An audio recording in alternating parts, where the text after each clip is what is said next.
Hello আমার প্রিয় মিষ্টি বন্ধুরা, আশা করি আপনারা সকলে অনেক ভালো আছেন। বন্ধুরা, আজকে আপনাদের জন্য ছোট একটি লাগালাগি মজার ঘটনা নিয়ে চলে আসলাম আপনাদের মাঝে। বন্ধুরা, ঘটনা দুটি না টেনে শেষ পর্যন্ত দেখলে আপনি অনেক মজা পাবেন। বন্ধুরা, আমাদের ভিডিও যদি আপনাদের কাছে ভালো লাগে তাহলে আমাদের চ্যানেলটিকে সাবস্ক্রাইব করুন। চলুন বন্ধুরা, কথা না বাড়িয়ে গল্প শুরু করি। রায়হানকে দেখে পাখি কিছুটা ভ্রু কুঁচকাল। তোমার সাথে কিছু কথা ছিল। কোনো একটা কফি শপে কি আমরা বসতে পারি?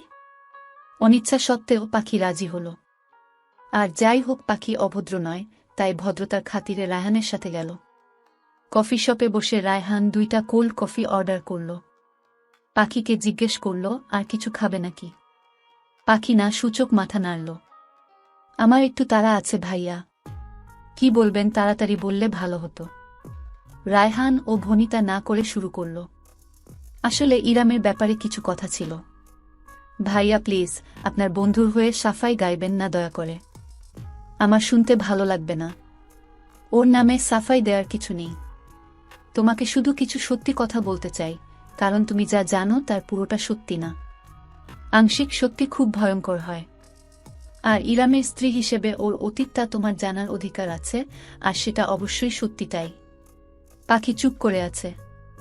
রায়হান ভার্সিটি লাইফের শুরু থেকে নীলার সাথে যা যা হয়েছে তার সবটাই পাখিকে বলল। আর পাখির সাথে দেখা হওয়ার আগে থেকেই নীলার আর ইরামের সম্পর্ক খারাপ হয়ে যায়। সব কথা পাখি শুধু চুপচাপ শুনেছে, উত্তর করেনি কোনো। সবটাই তুমি শুনেছ। এখন তোমার বিচারে যদি ইরাম প্রকৃত দোষী হয় তবে তুমি যা শাস্তি দিবে সে সেটার যোগ্য। পাখি আর কোনো কথা না বলে উঠে চলে গেল। খুব অস্থির লাগছে পাখির। মানুষটাকে ঠকানো হয়েছে ভেবে খারাপ লাগছে তার। আবার এটা ভেবে রাগ লাগছে, তার সাথেও তো খারাপ হয়েছে। পাপ তো একটা উনি করেছে। পাখির দিন ঠিকঠাক চলে গেলেও কোথাও যেন একটা ফাঁকা রয়েই যাচ্ছে। বুকের ভিতরটা যেন খালি খালি লাগে। ভাবে ওই খাটাসটার জন্য কি অসম্ভব, ওর জন্য পাখির কেন খালি খালি লাগতে যাবে? মোটেও না, হয়তো পড়াশোনার চাপেই এমন হতাশা কাজ করে। এদিকে ইরামের একটা দিন একটা বছরের মতো লাগে। শুধু দিন গুনছে কবে দেশে ফিরবে। তার প্রাণ পাখিটা যে ওখানেই রয়ে গেছে। কত শত ফোন মেসেজ যে করে রেখেছে তার কোনো রিপ্লাই নেই। দেখতে দেখতে 5 মাস কেটে গেছে। প্রতিদিনের মতো পাখি কলেজ থেকে এসে ফ্রেশ হয়ে খেতে বসেছে। মমতাজ বেগম পাখির পাশে বসে মিটিমিটি হাসতে। উনার আচরণ পাখির বোধগম্য হল না। তাই জিজ্ঞেস করে, কি আন্টি, তোমায় কি জিন ভূতে আছর করেছে নাকি? রহিমা খালাও হাসছে। কিছুই বুঝতে পারছে না পাখি। মমতাজ বেগম, ঘুমাবি? মাথা ধরেছে খুব। যা ঘুমা, বলেই উনি হাসতে শুরু করেছে। সত্যি করে বলো তো, তোমার কি হয়েছে আন্টি? পাগল টাগল হয়ে গেলে নাকি? আচ্ছা, তোমার কি শরীর খারাপ করেছে? বলেই উনার কপালে হাত দেয়। ডাক্তার বউ বিয়ে করিয়েও জ্বালা বুঝলে রহিমা একটু খুশি থাকলেও ভাবে অসুখ করেছে। বলেই আবার দুজন হাসতে শুরু করে। বোকা আন্টিটা আমার, বলে মমতাজ বেগমের গলা জড়িয়ে গালে একটা চুমু দিয়ে নিজের ঘরে চলে যায়। ওর রুমে গিয়ে পাখি শুয়ে পড়ে আর কিছুক্ষণের মাঝেই ঘুমের রাজ্যে পাড়ি জমায়। পাখির ঘুমন্ত মুখটা পাখির পাশে শুয়ে শুয়ে ইরাম দেখছে। কতটা নিষ্পাপ, কতটা পবিত্র তুমি। খুব করে তোমায় ছুঁয়ে দিতে ইচ্ছে করছে। ঘুমের মাঝে তোমায় আরও বেশি মায়াবী লাগছে। বাতাসে পাখির চুলগুলো এলোমেলো হয়ে মুখের উপর আছড়ে পড়ছে। আলতো হাতে মুখের উপর থেকে চুলগুলো নিয়ে কানের কাছে গুজে দেয়। পাখি হালকা কেঁপে উঠে। চোখ দুটো আদো আদো খুলে দেখে ইরাম তার পাশেই শুয়ে আছে। মিষ্টি হেসে দুহাত দিয়ে ইরামের গাল দুটো চেপে ধরে অভিমানী দৃষ্টিতে তাকিয়ে আবার চোখ বুজে নেয়। পাখির এহেন কাণ্ডে ইরাম বেবাচ্চাকা খেয়ে যায়। কি হলো এটা? পাখির একটা হাত গাল থেকে নামিয়ে ইরাম তার বুকে চেপে ধরে কিছুক্ষণ ওভাবেই শুয়ে থাকে। ফ্যানের বাতাসে পাখির চোখের পাপড়িগুলো কাঁপছে। ইরাম অপলক দৃষ্টিতে তা দেখছে। এই প্রথম ইরাম পাখিকে এতটা কাছে থেকে দেখার সুযোগ পাচ্ছে। ঘুমের মাঝেই পাখি এক গালে হেসে ওঠে। মায়াপরি একটা। আর কতক্ষণ ঘুমাবে? এবার তো উঠো। ইরাম পাখির মুখের উপর আলতো করে ফু দেয়। আবারও এক গাল হেসে পাখি চোখ খুলে। দুষ্টুমি করছেন কেন? প্রতিদিন এভাবে কেন জ্বালান আমাকে? ইরামের নাক টেনে ধরে কাছে থাকলেও জ্বালান আর দূরে গিয়েও শান্তি দেন না। বলে গালে হালকা একটা চাপড় মারল। ইরামের কিছুই বোধগম্য হচ্ছে না। কি বলছে পাখি এসব? পাখির গালে হাত রেখে আস্তে করে ডেকে বলে, পাখি কি বলছো তুমি? ঠিক আছো তো? ঠিক তো ছিলামই, এখন সব এলোমেলো লাগে আমার। জানেন কিছুই ভালো লাগে না এখন। কেমন যেন খালি খালি লাগে সব। কেন চলে গেলেন আপনি? বলুন না। ভালো লাগে না আমার কিছুই। চোখে পানি এসে যায়। ইরামের ঠোঁটে স্লাইড করতে করতে বলুন না কবে আসবেন? মিস করি তো খুব।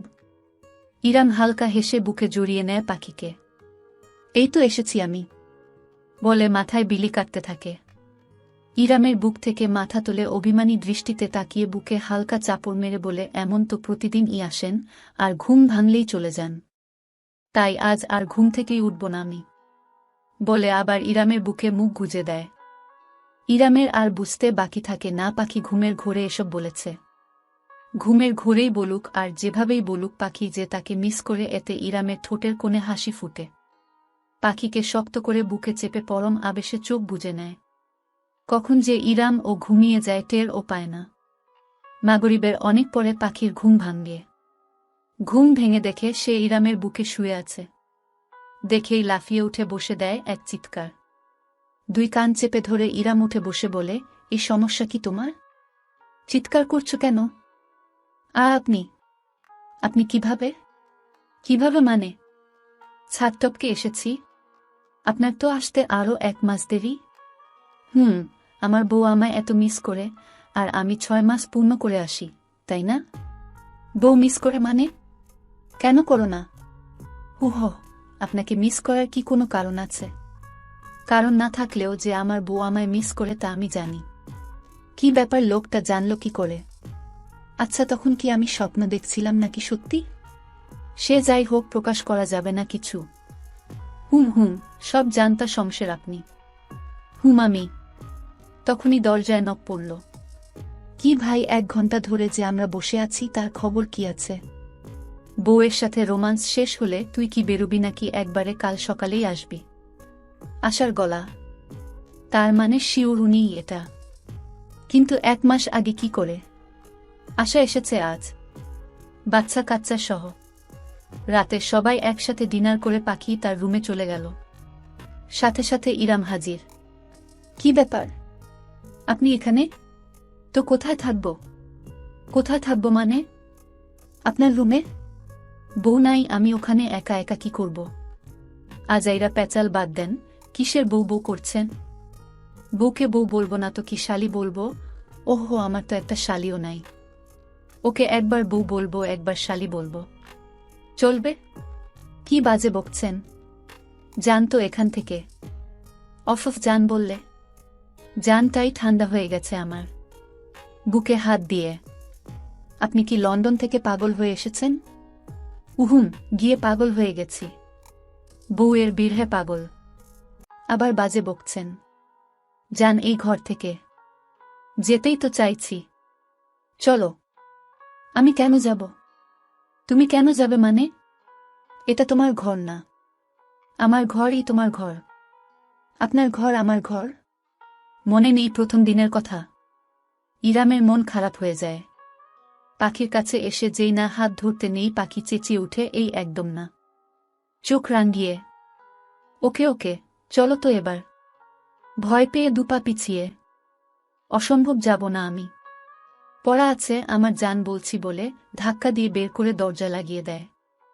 ইরাম গাল ফুলিয়ে কিছুক্ষণ দাঁড়িয়ে থেকে নিজের রুমে চলে যায়। আশা সব দেখে। কিছুক্ষণ পরে এসে পাখির রুমের দরজা ধাক্কাতে পাখি চেঁচিয়ে বলে, আবার এসেছেন? বের না করে দিলাম। আমি আশা, দরজা খুলো। ওহ, খুলছি।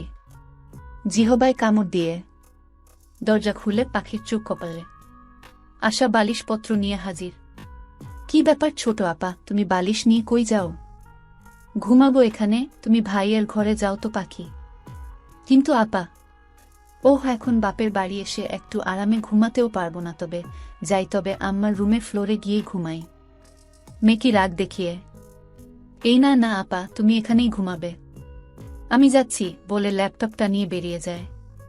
আশা মুচকি হাসে। পাখি ইরামের রুমে ঢুকে ঘটঘট করে বেলকনিতে চলে যায়। তা দেখে ইরাম মুচকি হাসে।